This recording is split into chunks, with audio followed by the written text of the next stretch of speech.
Good morning. Welcome to everyone. My name is Joel Galasso, and I am with Wine Direct, and it's my pleasure and privilege to be here with everyone this morning and getting to deliver the introduction to today's panel, one of the introductions to today's panel.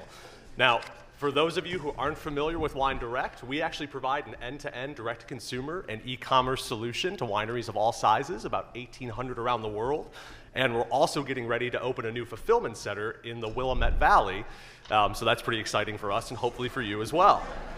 Well, I know I knew that was gonna happen. I tried all night to make it not happen. I'm so sorry. No pressure. Now, we're incredibly excited to be here sponsoring this track today, the DTC track, because that's 100% our focus at Wine Direct, enabling our winery clients to succeed in the direct-to-consumer space. Now, we all know that tourism and tasting room plays a huge role in direct-to-consumer. And you're actually really lucky in Oregon to see your visitation on the rise, because in other parts of the country, it is definitely anything but. But at the same time, that also brings its own set of unique challenges, like how do you attract the right guests? We all know it's a quality game, not necessarily a quantity one. And then once you have the right person in your tasting room, how can you maximize sales potential, not just with a same-day purchase or same-day wine club sign-up, but actually driving them to your website to continue making additional purchases?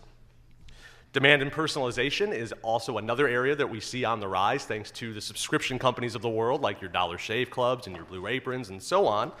And that also poses a unique set of challenges, because how can you offer the same level of personalized experiences both in your tasting rooms and on your website and with your wine clubs?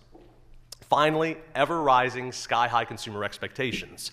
Let's face it, Amazon, fortunately and unfortunately, has conditioned all of us to not expect to pay for shipping, to get a real-time order confirmation, to receive our product in 2 days, and to get real-time tracking updates. That is a mouthful even to say.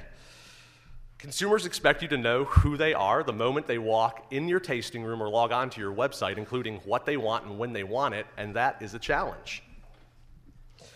It can be a whole heck of a lot to keep up with, and especially when you're working, or if you're working, with limited resources and staff.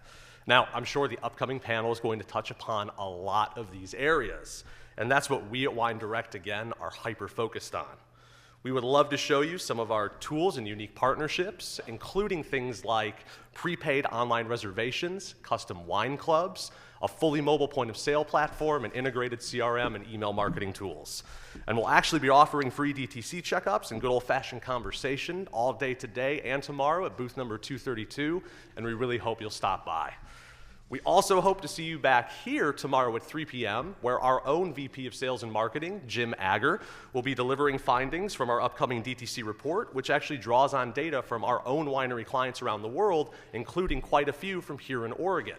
That session is called How to Leverage 2018 Data to Drive 2019 Success, Metrics That Matter. Once again, my name is Joel Galasso. Wine Direct is in booth number 232. Thank you so much for listening to this intro, and I'd like to hand it off now to John with Convergence Networks. Thank you.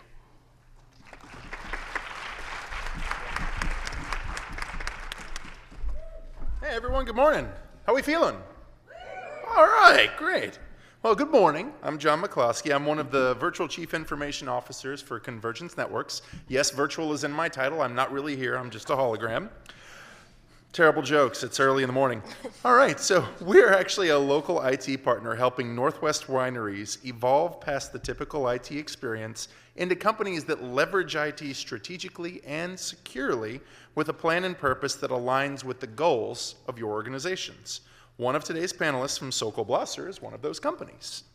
So like many of you here, we prefer to take action based on a strategy and the data that supports our requirements. And while we specialize in IT and you guys all specialize in wine, doing both right really means having good sources of data.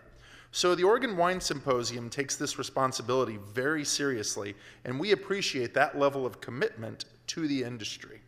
So obviously attracting the right tourists is really important these days for all the reasons that Joel mentioned. And we're proud to be a sponsor of this year's session, Know Your Visitors. So without further ado, I'll get off the stage. Thanks so much.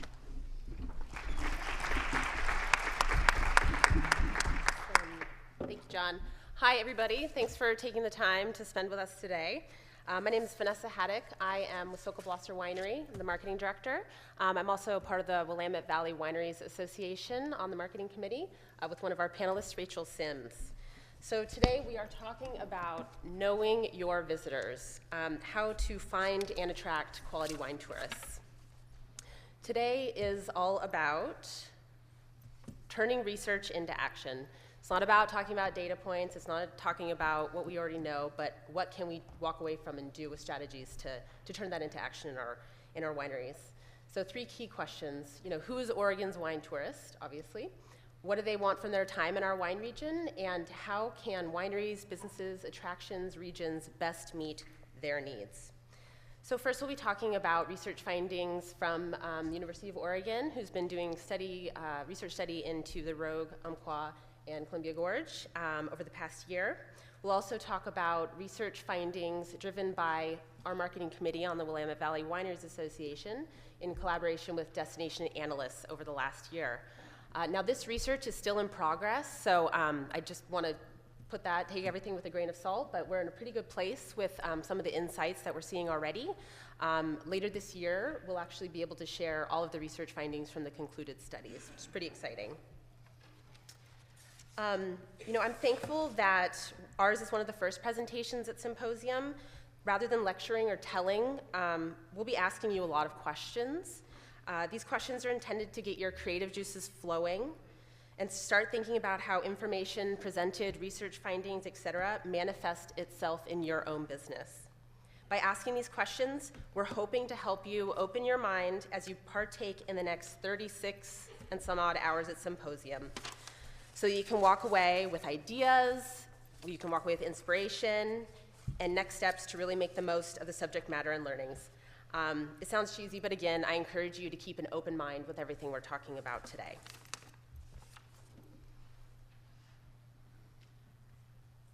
So before we jump into the content, I just wanted to quickly introduce myself, and I'll pass it to the panelists. Like I said, I'm with Sokol Blosser Winery. I've been there for about 3 years, in Oregon for 4. I'm originally from California, don't hold it against me, from Salinas, and grew up in the wine industry. Went to UC Davis, graduated in 2006, and just finished my MBA at Portland State. So first of all, I'm going to hand it over to Aniko to start to introduce herself. Hi, everybody. Is this working? Can you hear me? Yay. All right. So my name's Aniko. I work at the University of Oregon in the School of Planning, Public Policy, and Management in the Institute of Policy Research and Engagement. So you don't have to remember all of that, but it's a mouthful.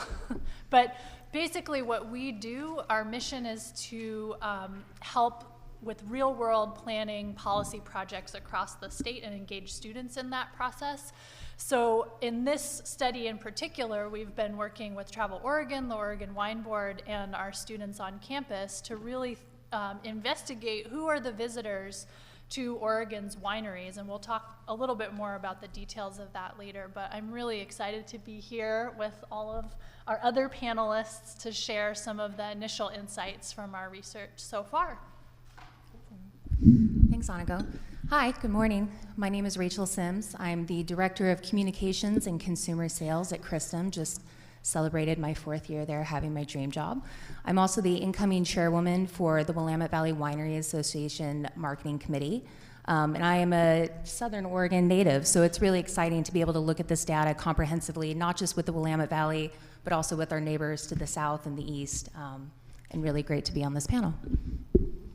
Hi, good morning. My name is Brad Nive. I'm the Executive Director of Travel Southern Oregon. We're the regional tourism office. We have a contract with the state office known as Travel Oregon, with recipients of the 1.8% lodging tax that's distributed throughout the state.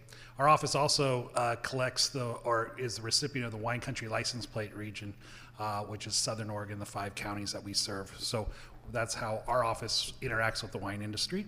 I've only been in this role for 2 years. I've been in the tourism industry for the last 12, 13 years and own 3 tourism companies, which all sold recently, and I found myself unemployed, so got a new job when doing tourism. But our office is very active in trying to be very entrepreneurial about how we do tourism, as well as building partnerships and making sure that Southern Oregon has a voice. For so long, we did not have a voice, and we've not been sharing our message. So that's a big push for us now.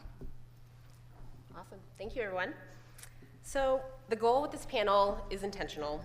We have the research perspective from Aniko, the winery perspective from Rachel and myself, and then, of course, we have Brad's perspective with regional tourism to help us identify those intersections of tourist interests so we can turn this info into actual action.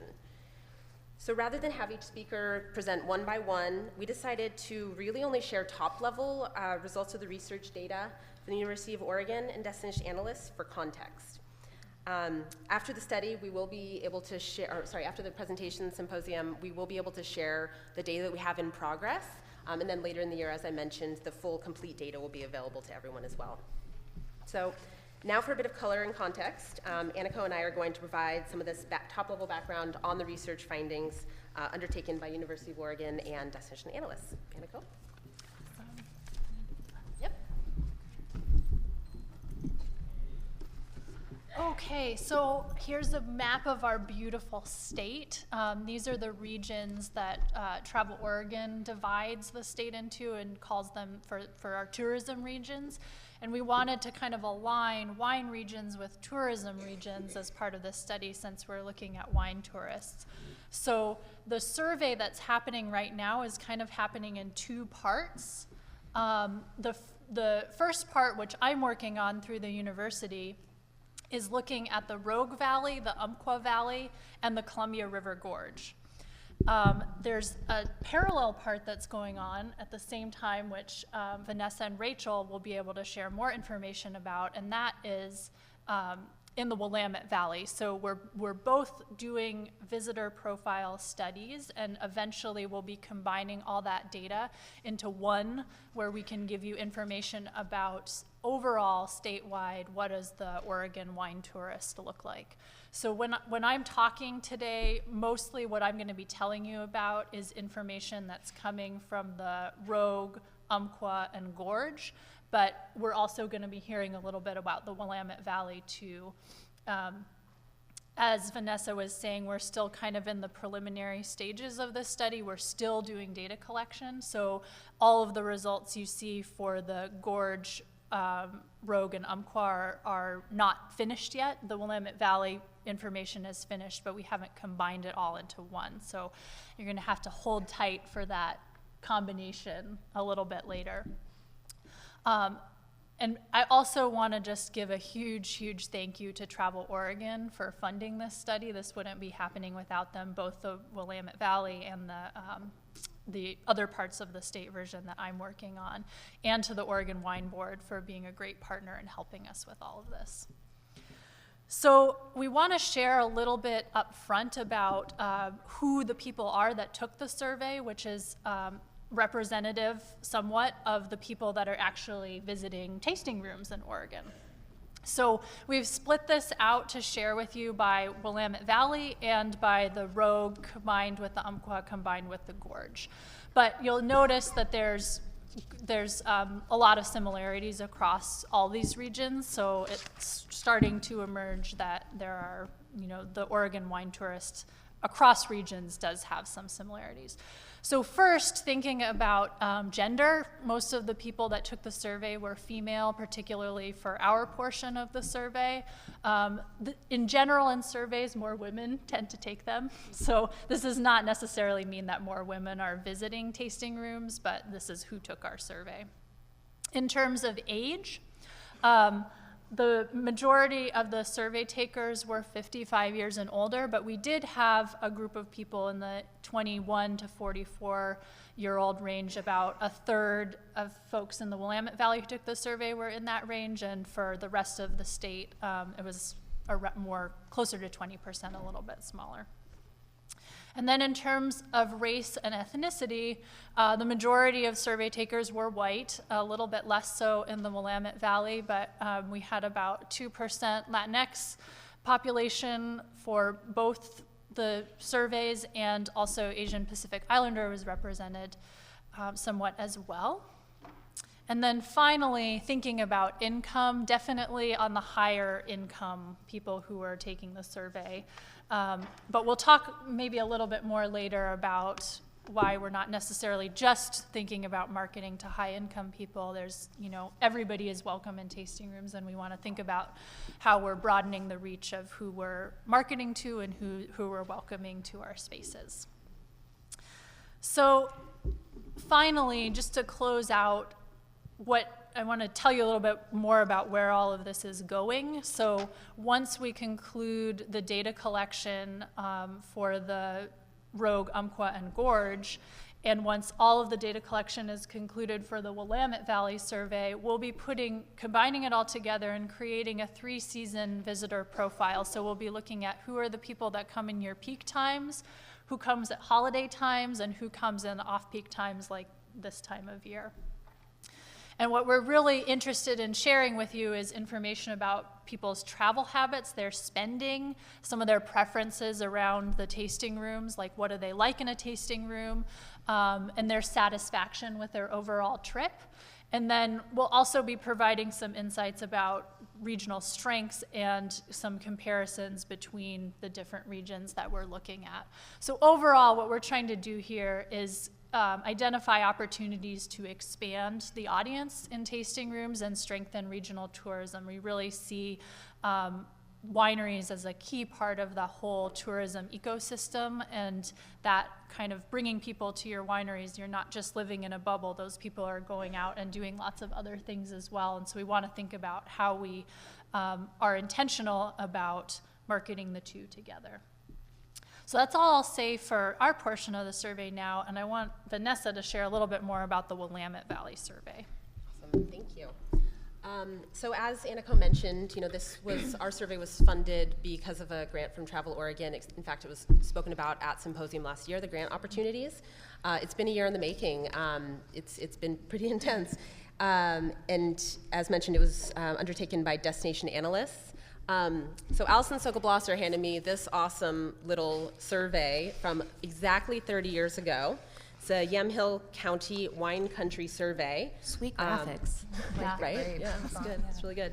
And it was kind of a big reminder of a couple things. One, this is really the first ever survey of the Willamette Valley visitor that's ever been undertaken. Yamhill County, there's been smaller sections, but it really is kind of the first, and so we're super excited to get these insights and use them in our efforts. Like I said, it's 30 years old, so you can imagine the difference. Back then, there were only 74 wineries. We have exactly 10 times as many today, just for a little bit of mind tease.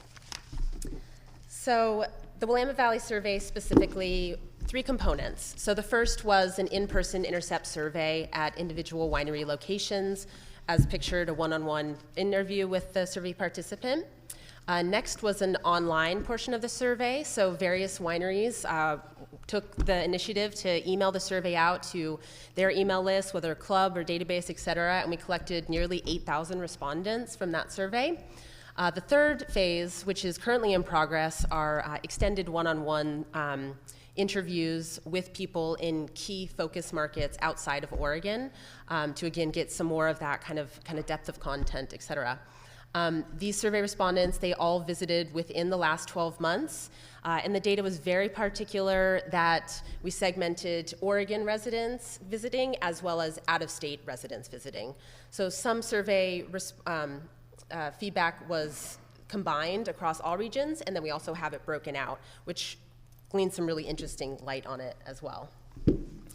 I just want to take a moment to thank all of the wineries that participated in one or more phase of the survey. We legitimately could not get this information without all of you being willing to share it with your database.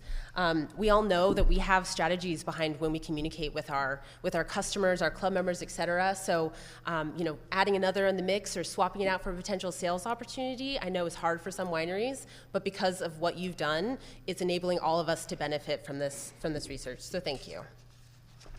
Yeah, I want to echo that too for the folks in the Rogue, Umpqua, and Gorge. We really, really appreciate the wineries that have been helping us with sending out this survey. We really couldn't be doing this without you, and we encourage more of you to step up and send it out in the future. We'll be in contact with you. Shameless plug. Yeah. So now we kind of head into the meat of our presentation. As I mentioned before, rather than just present research findings and go panel by panel, we really have collected ourselves over the last few months and distilled this information and insights down into 5 key focus areas that we're going to kind of dive in more deeply today. I thought it would be more beneficial to do so. We'll pepper in survey data, highlight opportunity areas, and talk about potential strategies and tactics to consider implementing in your own business as they make sense. There's, of course, no one-size-fits-all approach to any of our wineries, but again, our goal is to ask questions to help you get your creative brainstorm juices flowing. In the vein of the oft-used phrase, the rising tide rises all ships, after our presentation and even throughout at the various focus areas, I encourage you to share ideas with us, your fellow attendees, and the group at large. You can ask questions via the app, and I have an iPad here, and I can see them as they come up, so feel free, throw them at us. Because ultimately, it's a collective goal to increase quality wine tourism to our state, but we can also help spur ideas that could be implemented at each of our individual wineries. So the 5 key focus topics that we'll be talking about are: 1, getting more bodies into your tasting room. Seems obvious and brain dead, but we promise it's more intense than that. 2, increasing club membership and doing so in a quality, strategic, sustainable way. 3rd, the role, importance of customer data collection, some tips and ideas about how to increase your data collection. 4th, the regional tourism integration, working with your DMOs, your RDMOs, how best to leverage, how best to work with, how best to give feedback, and really taking advantage of what they can offer for all of you. And then 5th, the intersection of those auxiliary activities. So I think it's easy for us in the wine world to be in our bubble and just think people are just coming to drink our wine, and we can't ignore the other motivators that are bringing them here. Sometimes they're primary motivators and wine is secondary. So Annika is going to kick us off with some research on getting more bodies into your tasting room. So we asked several questions on the survey about sort of motivating factors. So we asked people what attracted them to different tasting rooms. Why did they decide to go there? We asked them about, once you're in a tasting room, what do you find satisfying about that? What do you like about it? And we asked about their overall trip satisfaction. So a couple of findings from these particular questions on the survey. Again, we're looking right now at the Rogue, Umpqua, and Gorge. Vanessa will talk about the Willamette Valley in a second, although there are some similarities across the two. People were really excited about the natural beauty of the area. This was something that many people mentioned as being a motivating factor and something that they enjoyed when they were at the winery. People were also attracted by the tasting room ambiance for natural beauty and for the ambiance. About 50% of our survey respondents said that this was a really important factor in choosing where they were going to go visit. We also asked people about what they enjoyed about their experience once they were at the tasting room, and by far, the friendliness and hospitality of tasting room staff, about 70% of people called that out as being really important, with all the other factors sort of only about 40% or less of people calling those out. So that initial impression and how you feel like you're being treated there is super important to people. When we, when we asked people about their overall trip satisfaction, we were interested to see that 85% of our respondents said that ease of travel, like getting there, was something that they really appreciated and were satisfied with. So people, sometimes you might think of them having trouble finding wineries, but we're actually finding from this information that people found it really easy to get to wineries and enjoy their time there. In terms of trip satisfaction, I also want to say natural beauty came up again too. People were really impressed with the beauty of the regions that they were visiting. I want to call out quality of wine too. Many people said they were satisfied by this, but what we noticed was that people said their satisfaction varied a lot by winery too. So it's people are definitely interested in the quality of wine and are noticing differences between the places that they're visiting. And then just to close, overall, 97% of our respondents said they would recommend a trip to the region to their friends and family. So that's pretty, I mean, that's a lot of people who had an enjoyable experience, so much so that they would say to other people, yes, you should go ahead and come here too. So that was the Rogue Umpqua Gorge, and now let's hear a little bit about the Willamette Valley. Or maybe we don't have that slide. That's okay. Is that one? We'll go back. There we go. There okay. we go. So Willamette Valley, survey results were similar but quite different, a little bit inverse actually. So wine quality and variety was the #1 reason why people were traveling to Willamette Valley, whether in-state or from out of state.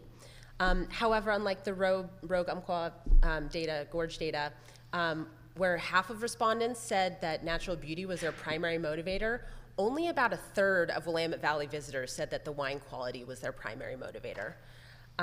Secondly, scenic beauty, not surprisingly, with about 20% of respondents noting that is their primary motivator. And coming in at #3 was actually people that were purely coming to taste wine, to try wines. About 15% of respondents marked that as their top reason for coming. Beyond these motivators, there were a few others mentioned, but by less than about 10% of respondents. So proximity, ease of access, coming out specifically for club member pickup, and a specific affinity for Pinot Noir.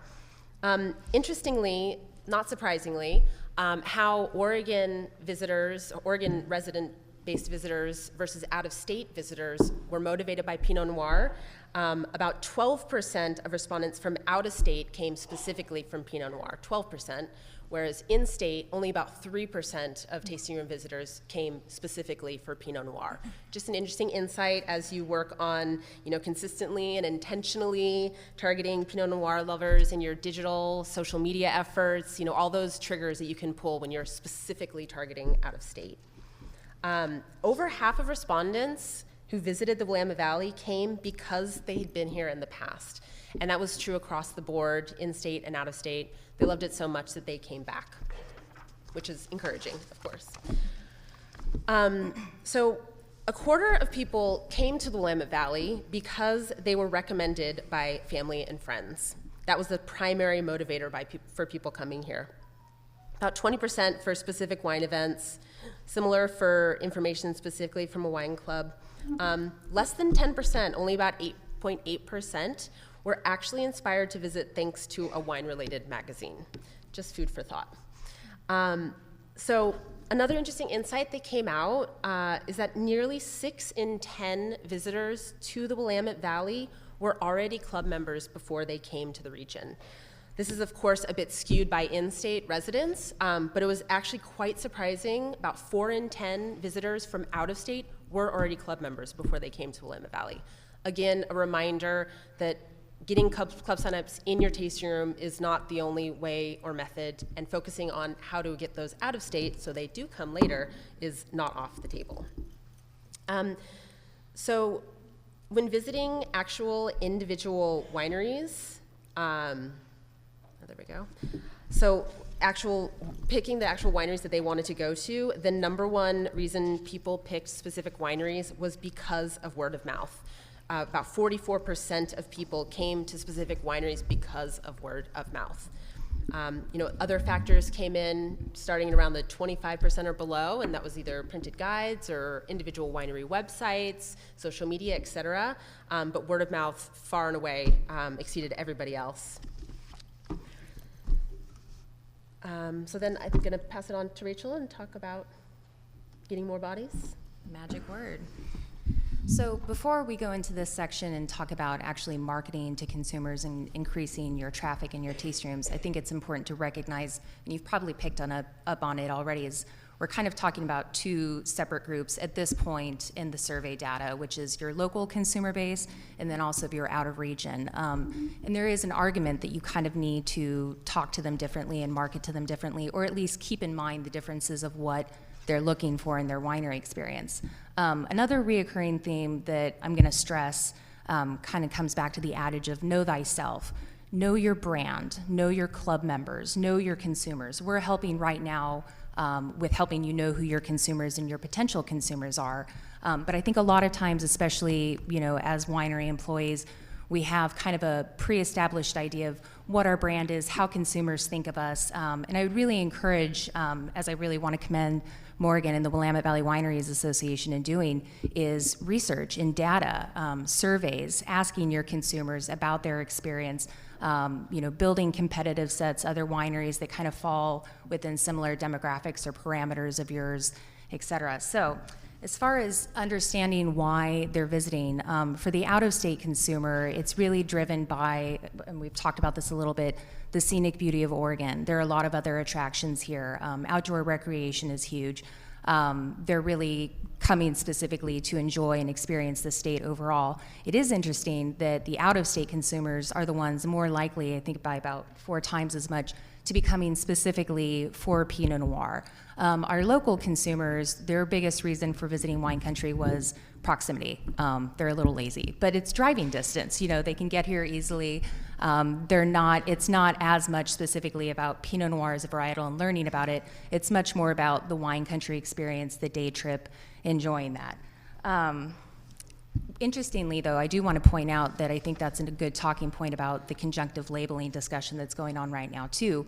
There are a lot of other aspects of that, but one of the main pieces that everybody agreed on pretty readily and right away was that if your wine has 100% fruit from the Willamette Valley in it, it needs to say Willamette Valley on the label. And I think that this really speaks to that and supports that.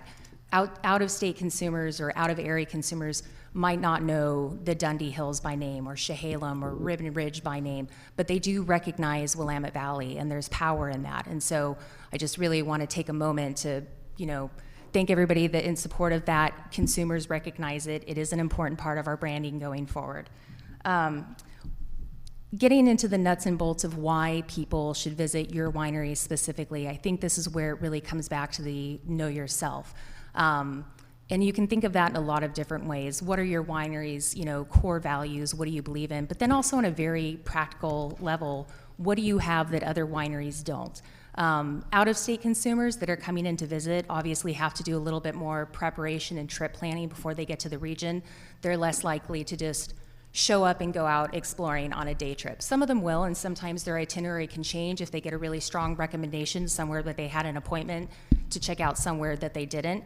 They might adapt and change that itinerary, but in general, they are doing more research, and we'll talk a little bit about, and in the extended survey data, the different resources they're using to plan those trips. But as far as, building their itinerary and getting them in the door, if they're out of region, a lot of that is established beforehand. As far as the practical aspects of playing to your strengths, though, again, thinking about what you have that your neighbors don't. For example, in Eola Amity, one of the challenges that we have down there aren't a lot of dining options close by. The closest thing is sending them 20 minutes up the road to the Blue Goat, which may or may not be open depending on the day of the week. So we had, I love the Blue Goat. We had to think of a way, and we also don't have a large or commercial kitchen at Christum. So we were constantly seeing consumers that were leaving to go get a meal elsewhere, but we didn't really have the resources to provide something for them. So I think, what we came up with was a very small, easy, self-serve, contained picnic basket, finding ways to keep consumers here and present, giving them new and unique ways to spend money at your winery while they're visiting. Playing to your strengths on a bigger level,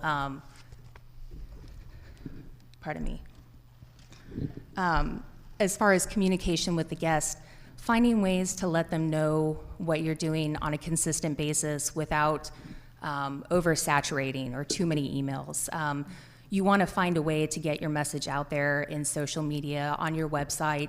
I would treat every weekend or every day as an event, and that can be as simple as having a focal point on your tasting flight. Everybody that comes in knows precisely what you're pouring that day, what you're talking about. Pardon me just a moment.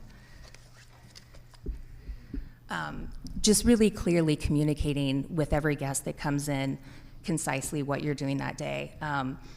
Another big topic, and I hope that we pick up on this in other sessions too, is making sure everybody feels welcome. And there are two aspects to that. One, I think that getting feedback from your consumers, how their experience was. With WineDirect and other POS systems, it's very easy to attach a really quick survey. How was your stay? I think most people have seen that on their receipts, the smiley face or the sad face. You click it, you can go into an extended survey if you want. But getting that feedback immediately right after their experience and knowing how it was, what you can improve. Another huge aspect, and I will stress this till the cows come home, representation in your marketing. Look at your collateral. What is the demographic that you are representing? Who are you trying to attract? We obviously live and work in an overwhelmingly white state, and you can see from the demographics right now that our current consumer tends to be a little bit older, more affluent, and that's great. There's a lot of emphasis on getting more millennials in the door and how to appeal to them. We shouldn't write off the baby boomers altogether. They've still got about, 10, 15 years of buying power before they move into retirement and fixed incomes. But looking ahead, we do need to find a way to pull in the younger demographic. If I see a website or social media campaign or a club brochure and everybody in it is white and my parents' age, looks kind of boring, obviously.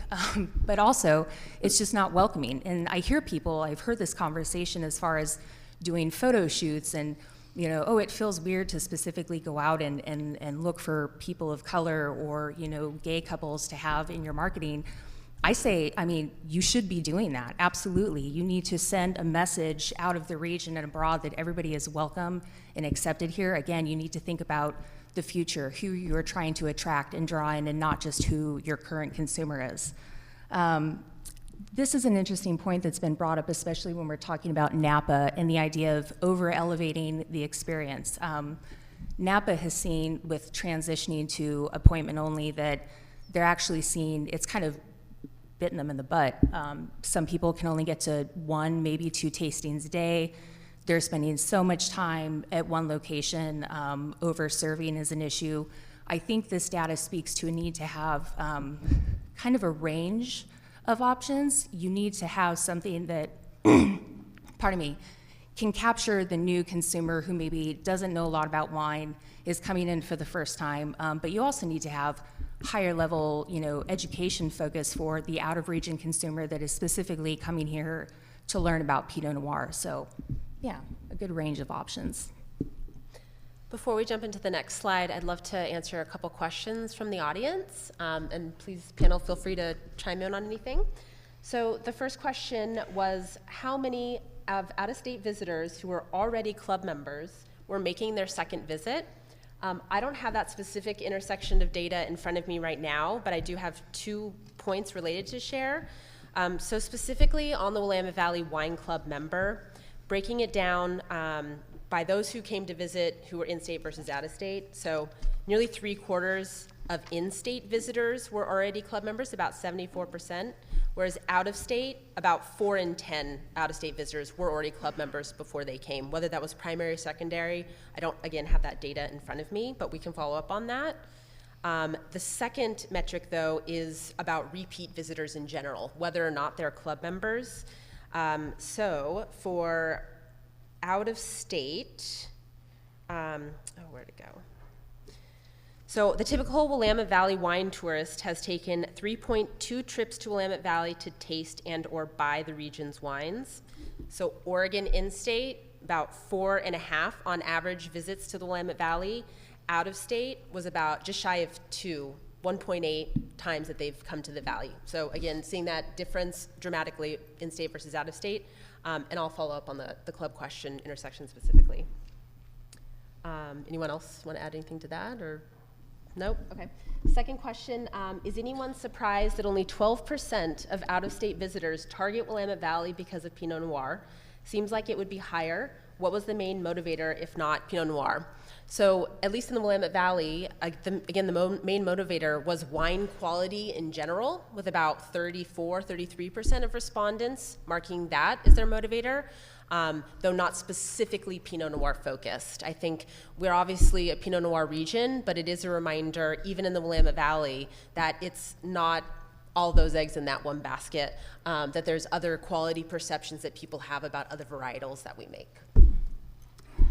Yeah, excuse me, and we'll get to this later, but the people who are taking the survey were not necessarily just, their whole trip wasn't necessarily just about wine, so there could have been a lot of other things they were doing to come to Oregon, whether it was visiting family and friends or having some kind of outdoor adventure, and that's why I think this panel is really important today to expand beyond thinking about people who are just here for wine. There's a lot of people that want to do a lot excuse me, of other things as part of their journey, and you may be one part of that, but there's a lot of other pieces that we need to be fitting together.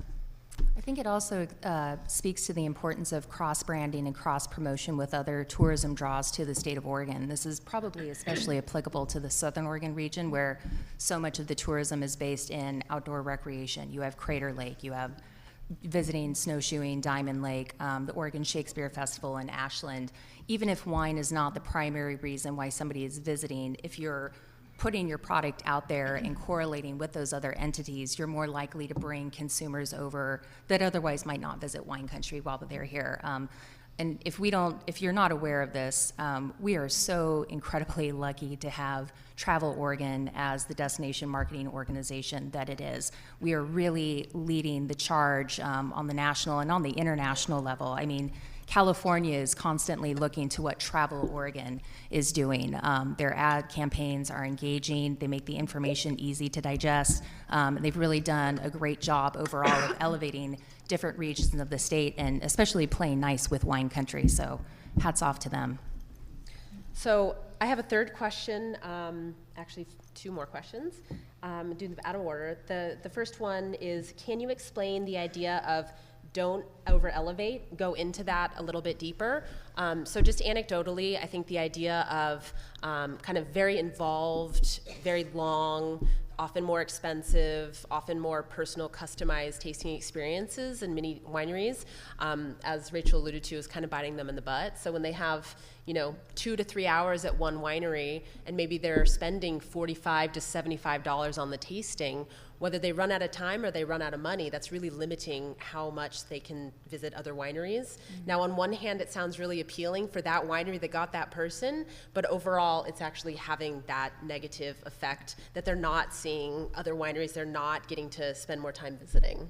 Yeah, and I should clarify too, there's nothing wrong, and we absolutely should have those experiences available. I just think that thinking smartly for an individual winery, if that's the only kind of experience that you're offering, you're really missing out on a large subsection of the population. It kind of comes back to know thyself. If you view yourself and your consumers view yourself as an ultra premium, exclusive luxury brand, and that's the only thing you want to make available, good on you. I mean, that's your business plan and your model.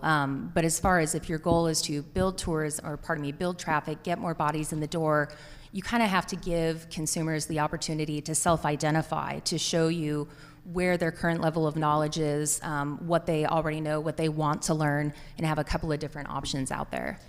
I think it's also a good reminder too, we've been talking about millennials for 10 years, and a lot of us millennials are saddled with school debt, or we're just starting out in our careers, or we don't have dual incomes in our households. And if you're only providing options for people that can spend $50 each on a random day, then you're ignoring your new and future consumer. You're actually completely ignoring them from the situation. So if you want to target millennials, don't ignore them, I guess. Vanessa we were looking at that sweet red book last night, and we were looking at the demographic of who was visiting back in the day.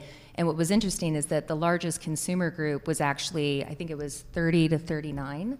It was, yeah. Yeah, and that was 20 years ago, 30 years ago? 30 years. So basically, the average age in 1989 of visitors was 39.3 years old in the Willamette Valley, or Yamhill County. And now it's 51.5. 51.5. And then similarly, of all the respondents, of people between the age of 21 and 49, 81% of respondents were in that age range. Well, you add 30 years to 21, and that means they're 51 to 81.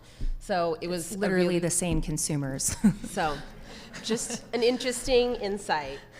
But I mean, it's true. It's a lot of the same consumers. It's a lot of the locally based regional consumers. And so now the challenge is how are we getting more people from outside of the region to come in and ultimately replace them and push us forward?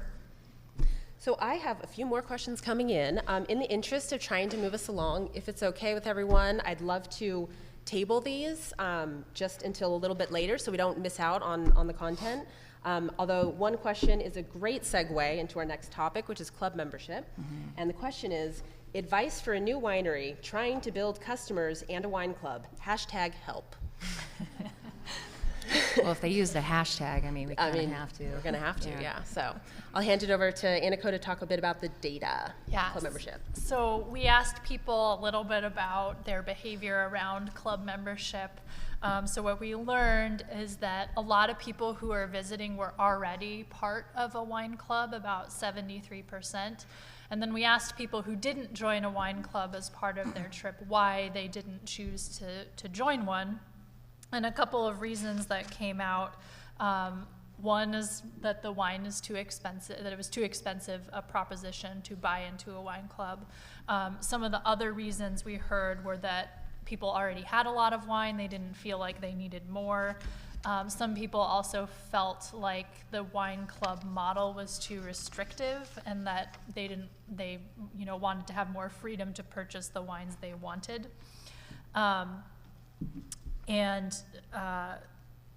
already said that they don't need more. So this is kind of, we're looking at about 22% of people that did join a wine club, and I'm going to use that to pass it off to the experts about why people might be doing that and more about the question.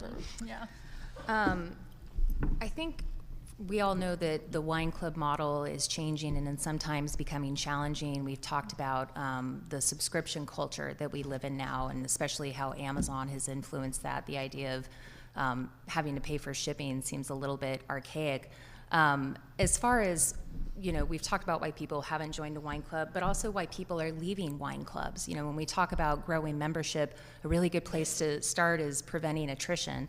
The number one reason that people leave my wine club and that I've heard echoed around the valley is too much wine. We have too much wine.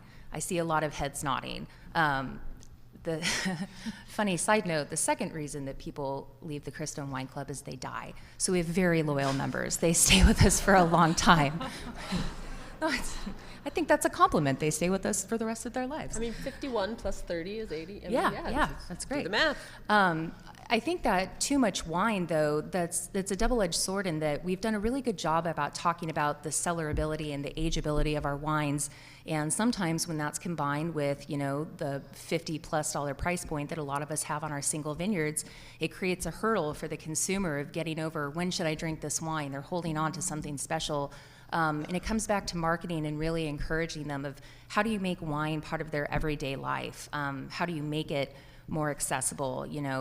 You're starting to see diversification on price points with wineries offering, lower price point bottles or different entry-level wines.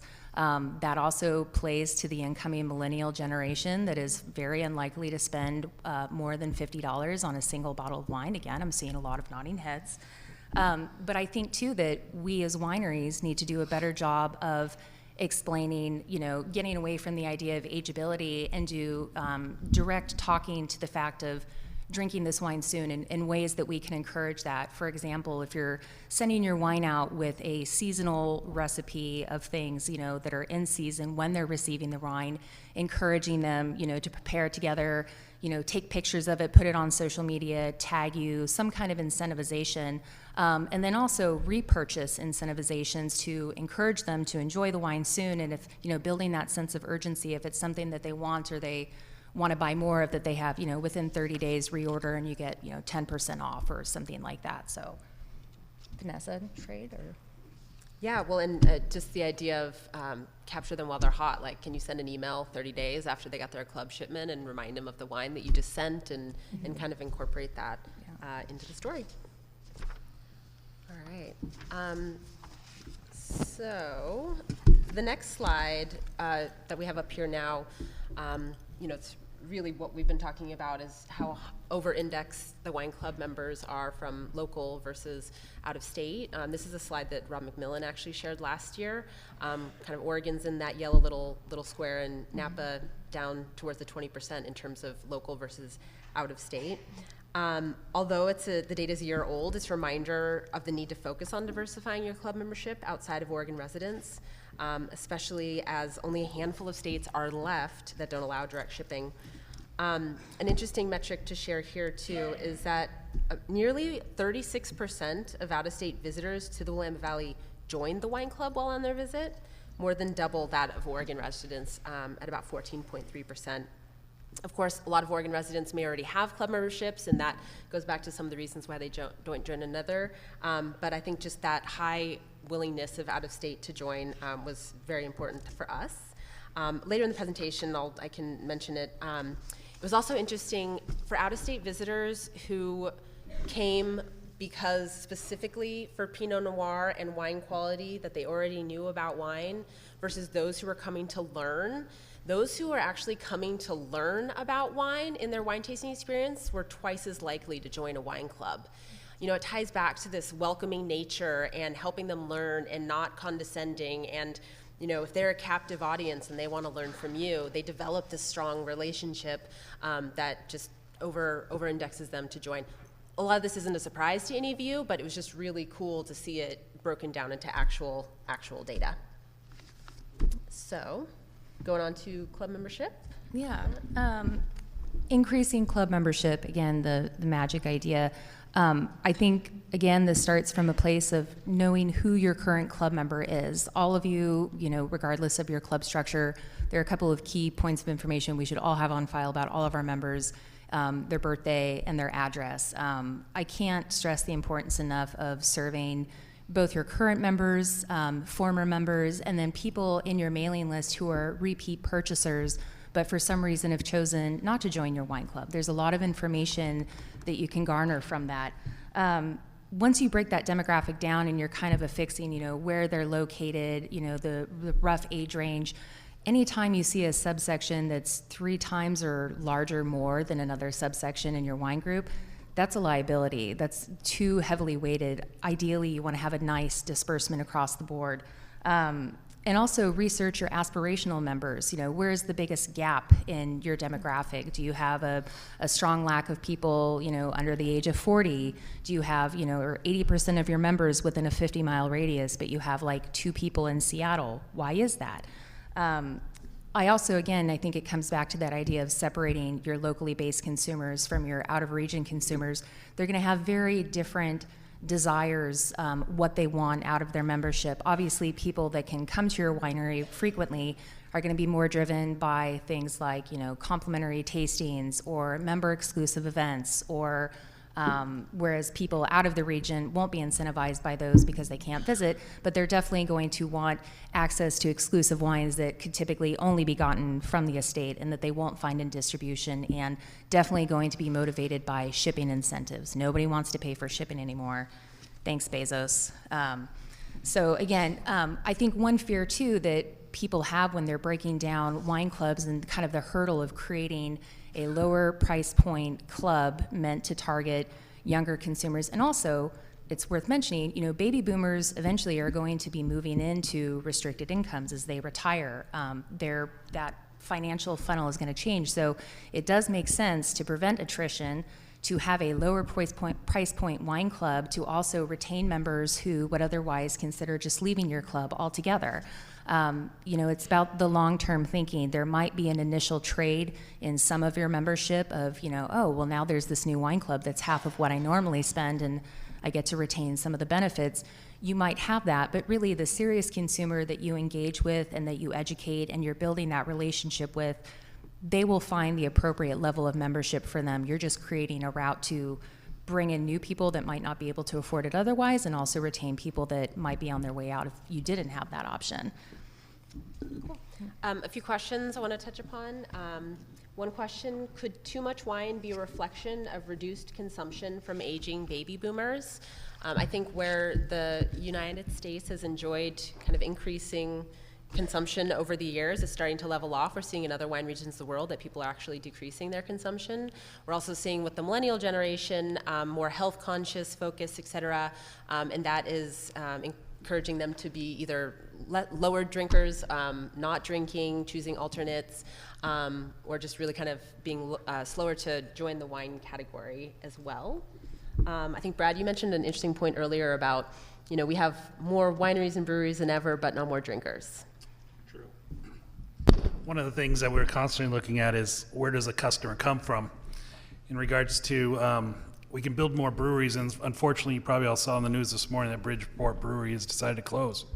And it's so sad to have an institution like that who really was groundbreaking in the beginning, but we've added so many new breweries in the region, but we've not added more drinkers. And so what do we do, and how do we build more business or new fans of your product? Lucky enough, wine is certainly a visiting product. And when we look into the data, we're seeing that a large amount of people coming to the state are here to drink wine.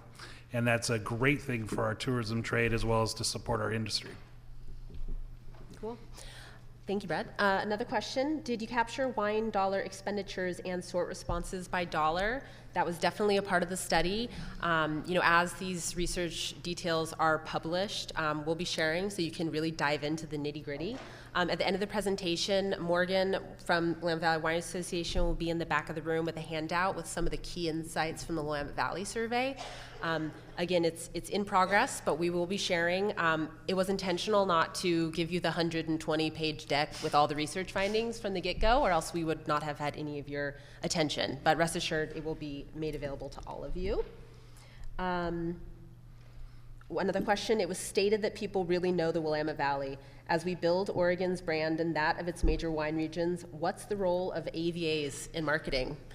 That's the golden question, isn't it? I think we all have a lot of opinions. I think there's a lot going out right now about labeling, conjunctive labeling, varietal labeling, et cetera. I don't know if I have anything specific to say to that point, but I think it's a very big conversation that's happening overall right now. It is. Might not want to touch that with a 10-foot pole. Well, I mean, I think that obviously we see a no value to, I do, being within my AVA organization. Some AVAs have done a really incredible job of bringing prestige and recognition to the region. I don't think you cannot mention what Ken Wright has done with Yamhill, and also obviously the Dundee Hills. I think we've shown that it's the most recognized of the sub-AVAs within the northern portion of the Willamette Valley. It might almost come down to an individual question of your brand, again, of what makes sense for your winery. But in the long run, I think it's all about being unified first on the Willamette, raising overall recognition of the region as a whole. Our job is to educate the consumer. 10 years ago, most people, outside of the region couldn't even point out Oregon on a map, and that sounds like an exaggeration, but we've actually shown that. They'd be kind of like, where? So now that we're actually getting to the point where you can get the consumer to recognize the Willamette Valley as a region is a big step, and we really need to hone in on that and focus on it before we can expect them to recognize the ever-changing landscape of AVAs too. I mean, we just had Van Duzer join us, which is wonderful, and now there are 3 more on the way. So I think brand Willamette is kind of where we need to keep our focus for the meantime. Another question, based on the results of the survey, what would your key advice be to a new DTC program about best practices for attracting quality guests? I think I'm a marketer. Where I always come from is really knowing your brand inside and out, who you are, who your values are. Do what you do best. Don't try to be someone else. Authenticity and being genuine, people feel that. Know who you are, identify who your brand is, and furthermore, identify who your consumer is. You can't say the high-value wine tourist. Identify who you really know will have a deep relationship with your brand, who will connect, who will have that long-standing emotional attachment to your winery. I wish I had a magic bullet answer, but I think it's such a unique personal question that you really have to kind of go within to figure out what that is. Yeah, I think knowing your brand too also helps you determine who is your ideal customer. I mean, if you're selling, $100 single vineyard bottles of wine, you're probably not as concerned with attracting the younger demographic right away, or millennials. You probably, if you're just starting out, if this is a new brand, which it sounds like, you're probably focusing more on steady cash flow and revenue and selling out your vintages to expand production in that way. Whereas I think there are some brands that have done a really great job with how they're representing themselves. I believe it's the Westmont Project, Laurent's new brand. All of their marketing is really tied into outdoor recreation. It's people, on mountain bikes, and they're drinking out of stemless wine glasses. They're really tying into that idea of, Oregon's natural appeal and beauty, and making wine accessible to that. They're not marketing, they're not showing high-end, seated tastings next to a fire with a bearskin rug. It's very authentic to their brand. So know thyself is a good place to start, and then you can identify your consumer from there. And I just want to call out one more thing. So we said before that word of mouth is how people are mostly hearing about it, but websites are really, really important too, and I think will be increasingly so. If you don't have an online presence and people can't Google you, you basically don't exist to younger people. So that's something to really think about if you're starting out. How are you having a web presence where people can search you and actually find you? Cool. So going to our third focus area, collecting valuable customer data. I don't think it's any surprise to anyone how important this is as part of your marketing sales club funnel. I think a lot of times we think, I'm guilty of this as well, that we think, signups occur in the tasting room and tasting room alone. I'm constantly trying to remember how can we encourage, people adding to our email list outside of our four walls of our tasting room. Whether it's doing specific advertising, social media, digital, et cetera, encouraging people to sign up because of what value you can provide to them, and doing it in a way that resonates with who your target consumer is. Making it easy when you're at offsite events anywhere in the world for them to share their data. We've always, at least at Sokol Blosser in the past, we've always had tear pads where people can fill in their information and do this and that, whatever, and we typically don't see a lot of people signing up. We see 2 or 3 people at an event, but you throw out an incentive like win a free farm and forage for 2 and you get 40 business cards in 2 hours. So make it easy, make it so brainlessly simple that they don't even have to stop and think about it. And then, Rachel, it would be great if you could talk a little bit about journey mapping and how that kind of relates in your tasting room as well. Yeah, just to touch on something else that Vanessa mentioned too, I think incentivization for providing personal information is huge. People are very protective of that information. A lot of the time, you have to give them a reason or a perceived value to sharing their information with you. I also think there are just 3 really crucial pieces of data that you should be trying to get from every single person that comes into your tasting room, even if they're not purchasing, even if they're not drinking, if they're just part of the group. Name, birthday, and zip code. Name, so you can address them by name in all of your marketing communication, which you should. Birthday, to get an idea of age demographic. And zip code is really crucial, especially with all of the analytical opportunities now with social media and Google Analytics and being able to see where they are in the country. Really interesting side story. Chance the Rapper, very successful independent unsigned artist, was able to build a really thriving musical career by using social media analytics. So instead of planning tour routes at big major cities, like Boston and New York and Miami, he would actually be able to see through Spotify streaming where his super fans were, where his super listeners were, and plan tour routes based on that. And usually they were in smaller areas or suburbs of big cities where venue cost was lower, where he could charge the same amount for a ticket as in a big city because people were grateful not to have to travel to Manhattan to see a show. And also in that way able to retain more of his profit because he's not trying to play Madison Square Garden when he can sell something out in New Jersey. So I really just wanted to be able to talk about Chance the Rapper in my presentation, but there is so much information that you can garner when you have somebody's zip code and really get an idea.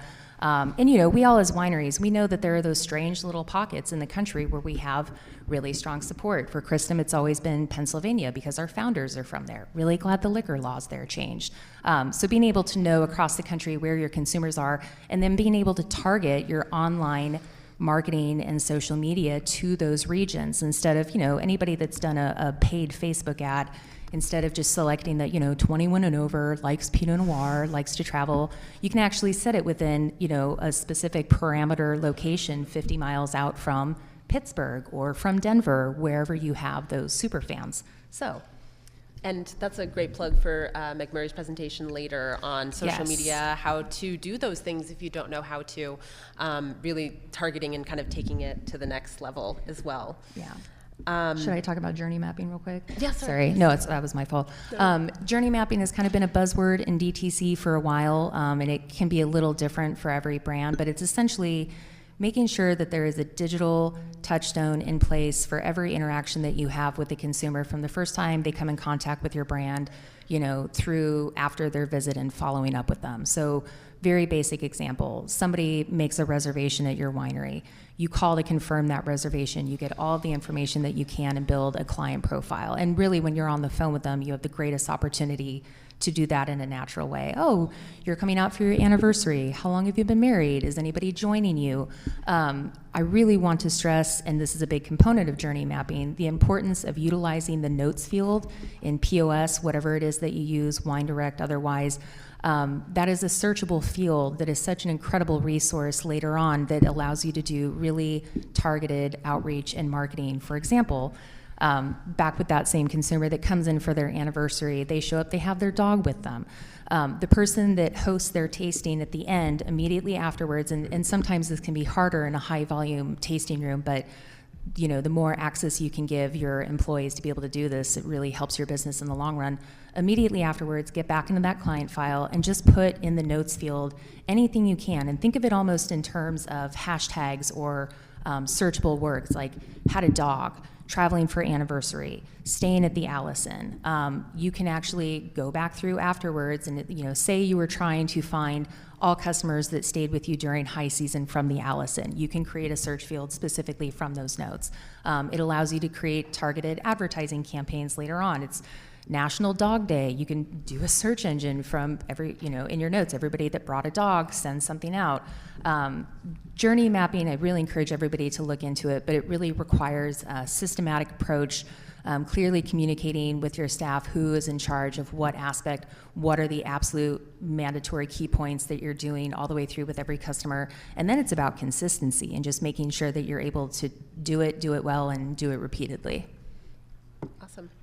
And then one other kind of comment with data collection is, don't just think about how to get more signups, but also think about that from that point forward. So, is your confirmation email or website page just saying thank you for signing up, or is it saying, we're so happy to have you there, bring your brand into it right from the get-go, start marketing, or sending the email right away, warm and friendly, personalized, at least name field that says here's what to expect over the next 3 weeks from us, or here's the frequency of communication, and almost managing those expectations up front of what ways you're going to be communicating with them, so that you're not just dropping off a cliff once they have their email address. We all get a lot of junk mail, a lot, and the more that we can individually encourage people to share it in a way that benefits them, in a way that's warm and friendly and inviting, I think the better you have in terms of kind of the open rates and the engagement with those posts as well. So, wow, there's a lot of questions. This is great. We have a question here. I'm going to put my Sokolblosser hat on for a sec. The question is, if we have lower price, more everyday wines available, would it draw away from sales on higher priced bottles or sell to people that wouldn't otherwise buy? We have two brands for Sokolblosser. We have our Sokolblosser Estate wines, club wines. We have our Evolution tier. We find overwhelmingly our club members, they drink Sokolblosser wines on the weekend and they drink Evolution wines during the week. So, again, they can cellar their Sokolblosser wines while they can open up that bottle of Evolution that was just bottled 4 months ago. So it's really having that kind of that diversity. Seems to work for us. What about any other perspectives there? I've done a lot of talking. Yeah, so I don't think personally, if targeted correctly, if you're identifying who consumer is or on what drinking occasions they're drinking your different range of wines, I think it can actually help rather than hurt your upper end wines as well. So segueing over to our friend Brad down there, who's going to take it from here to talk about our fourth focus area. So, excuse me. So we looked at the data and really recognized that depending on the region, be it the Gorge or the Umpqua, they had a very high level of visitors coming to the area and who responded. And likewise, though, in Southern Oregon, Rogue Valley, we actually saw we had a higher percentage of locals coming compared to visitors. And so I wanted to throw in a slide just to kind of describe how and what the tourism industry is already doing. And so we are very fortunate, as Rachel has said, that we live in Oregon and we have something called Travel Oregon. And Travel Oregon is a very efficient tourism office for a state. And we have this dedicated funding model that helps tourism, and that filters down to a regional level. So the map here in front of you is actually how the state breaks up the regions. And so we have something called a regional destination management. Those are RDMOs, and that's my office is down in Southern Oregon. We cover 5 counties, 27 cities, and try to help them and support them. But at the same time, when you look at your AVA map, there's a very nice overlap here. The big thing that to remind the wine industry, and I say this very politely, is we are already out selling to a visitor. And for the life of me, I can never figure out why wine people don't come to tourism meetings. It just makes no sense to me. We're already out there with the people from Crater Lake are there and the Oregon Shakespeare Festival there. And every time we host a meeting, no wineries show up. And I don't understand why the wine industry has thought of themselves as not a tourism asset. Because we have this kick-ass marketing machine in Oregon bringing people in. We're now $11.8 billion industry. We employ 121,000 people in tourism. Wine, you're supposed to be there, and you're not. So we're inviting you to come and play along with tourism. So the biggest thing that we're doing too is just we just don't do brochures and websites and fancy stuff like that. We do a lot of consulting. We help a particular business, we help a particular region, but we also are taking a lot of time in something called destination development. And destination development is actually making sure that your region and your area is ready to be welcome visitors. And that can be as simple as customer service training that we sponsor. That could be a lot of convening and facilitating. An example we've done in the Rogue Valley is that we hosted a wine meeting maybe about a year and a half ago. And we wanted to meet with all the wineries in the Rogue Valley, and 5 showed up. But I know we have over 60. I'm like, okay, what's going on here? And so we had to start kind of peeling back the onion and figure out how to make these groups work. How do they market together? How they do this, they do that. We found quickly that people weren't really selling the region. They were very particular about selling them and their wine trail and their neighbors. And they were much more invested in their wine trail than they were to a regional message of how to bring in more visitors. And so we're trying to walk people through this process of how do we open ourselves up to bring in more visitors to the area. So I'm not a Star Trek fan, but I just think of this as Engage. And so I started in tourism back in 2006. I quit my corporate job and I bought a rafting company because I thought, that'd be the cool thing to do. And I quickly realized I needed help in marketing. How do I make my company succeed? How do I get more people to come to the Rogue River? And the easiest place for me to plug in was with the regional tourism office. And so found out they go to the Sunset Show every year. And I can't go to that because it costs $5,000 for a weekend, but I partnered with them to be there. And so we found that when you start cooperating with your tourism partners, you can really extend your marketing dollars. You can also collaborate a lot more. You can have better ideas. And our offices are funded to help support the industry. Other of the 7 regions I showed, Southern Oregon, at least in the last 18 months, we've rededicated ourselves to the wine industry. So we don't, as much effort we put towards Crater Lake National Park and Oregon Shakespeare Festival, we put equal to the wine industry. So wine is now one of our 4 pillars of tourism activity. So that's funding, that's just staffing, and our resources getting put towards that. So we see it as a great thing. The other thing that we really like about wine and why wine's so important to us is, for example, Crater Lake National Park, if anybody's been up there recently, it is full. We have 750,000 visitors a year. The staff is now just in charge of helping with parking. So what we're trying to do is diversify what visitors can go do and see. And one thing with wine is wine has this really nice upward mobility. You're not at capacity anywhere near it. So if we could start bringing more people to the wineries, that really certainly helps us out. But it also generates an opportunity for us to have more things to offer visitors. And visitor experiences and visitors options is really important. So a destination management organization, our number one goal is to increase hotel room nights. So what do? We try to get, right now my average room night is 2.2 nights. My goal is to get to 3. How do I do that? Well, besides going to Crater Lake and besides going to the Oregon Shakespeare Festival, have you been out to our wineries? And that is another way to extend the stay and keep them in the region longer. So really encourage you, if you're not already working with your local tourism office, to reach out, because we're pretty easy to work with. So Brad, I have 2 questions from the audience I'd love to throw your way. Okay. Totally on that point. So the first is, speaking to online presence, what other websites do we make sure we're listed on to make it easy for tourists to find us? So right now the state Travel Oregon is working on a great big program called OTIS, and OTIS is the Oregon Tourism Information System. And right there's Travel Oregon, who lives and breathes that. But that is the database of all databases, and it is absolutely free to be there. And that data then goes into the massive Travel Oregon website that ends up feeding information to visitors to find you. So that would be the first one. The second thing, of course, is go through your regional tourism office, because we all have big, robust websites. We also have very elaborate visitor guides. We have big email blasts. I mean, my email pool is a little over 40,000 people that we send out to a monthly basis with a 35% open rate. So we have very passionate people who follow us. And so we always encourage, we'll talk about Oregon Caves and Oregon Shakespeare Festival, we'll talk about wine. Wine will always be part of our conversation. Cool. The other question, how do you get on a list to know about upcoming tourism meetings? I'm sure this would vary by region as well, but any hot tips? So Travel Oregon has a really good industry website called industry.traveloregon.com. And you can find and sign up for the newsletter is probably the best thing, the industry newsletter. And that comes out every almost 10 days or 2 weeks. And there's always a listing of the meetings that are occurring. But at the same time, there's descriptions of each of our regions and who to contact.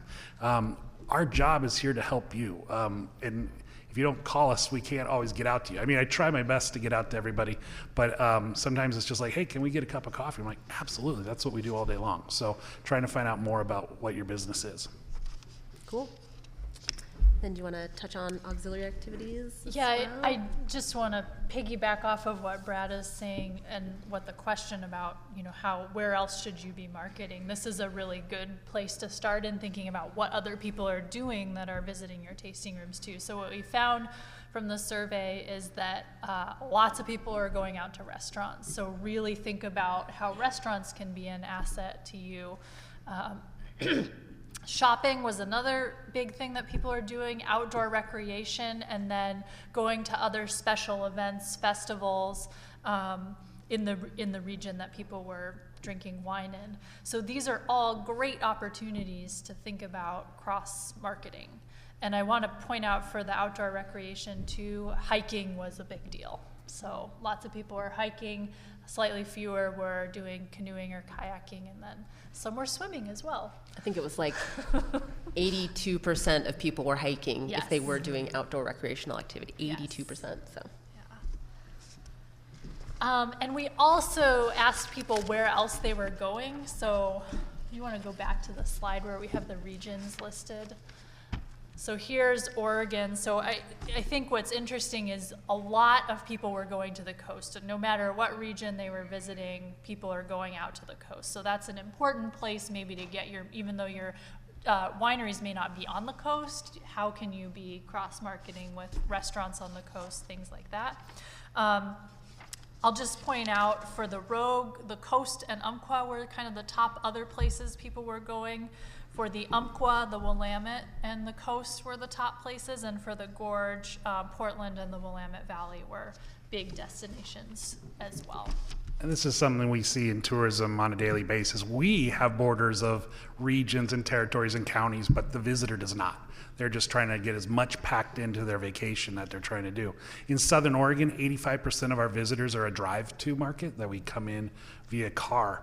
And so often, if we use our classic Bay Area visitor, they're going to come up into the Rogue Valley. They might work their way up to Crater Lake National Park. They might cut over to the Umpqua Valley, drop out to the coast, come down the coast, cut back into Grants Pass, drive through the Applegate Valley, end up in Ashland, and then head back down. And that's like a 7-day tracking of what a visitor's itinerary would be. Or vice versa, they'll go all the way up to the Willamette Valley or something like that. Cool. So we just have a few minutes to wrap this up. We're going to be quick here. I did want to touch on cannabis very quickly. Some interesting data from the Willamette Valley survey specifically. So 4.6% of all wine visitors to the Willamette Valley also visited a dispensary during their visit. 4.6 seems a little low, but as a comparison, only 4.9% went to a museum, 4% engaged in some outdoor water recreation, and only 3.6% visited a spa. So just to give a little context. Also, interestingly, out-of-state visitors were much higher likelihood of visiting a dispensary, with about 7.6 of out-of-state visitors visiting a dispensary during their stay. We can deduce reasons as to why that is, whether it's illegal there and legal here, or they can't travel with it, whatever. But then, also interestingly, if they stayed at an Airbnb specifically, they were even more likely to visit a dispensary. At about 9.4% of out-of-state visitors visiting a dispensary. Obviously, it's a growth industry. I think there's definitely a lot of talk about competition, but I firmly believe there's complementary opportunities there. So think outside the box, think outside the glass about how you can capitalize on that. And then last, just a quick concluding thought, kind of 5 key takeaways, if nothing else, and obviously we could talk about this for hours. A lot of questions here we haven't even gotten a chance to get to. So what do we do with this information? Number 1, identify what about your winery is unique. Own your unique, exploit your unique. That is what people will resonate with. Define your core consumer. Don't ostracize the others, at least not all the others. But once you define your core consumer, think about how they live. Do they shop at New Seasons or Winco? Do they read the newspaper? Do they listen to podcasts? Do they take a limo or do they call a Lyft? Talk to them where they are if you're trying to get their mind share. 3, I'm sure it came of no surprise that they're not just here to drink wine. Natural beauty, outdoor recreation, etc. It's a reminder to think about those other spaces and motivators that bring them to our beautiful state. How do you connect with people coming to your region for other reasons? And also, how do you give them an opportunity to taste, even if they don't have time or information to physically come to your winery? Lastly, data. 2 more. Data. Make it so painfully easy for them to provide their data that they don't have a choice. Have them do it before they can even think about it. Lastly, and definitely not least, engage with your DMOs, engage with your RDMOs. How can you contribute and work together to achieve these shared goals? So that's about all we have. I wanted to thank Aniko, Rachel, and Brad for being on this panel, for all of you for being here. Awesome questions. We have lots of follow-ups, and look forward to continuing the conversation. Thank you, everybody.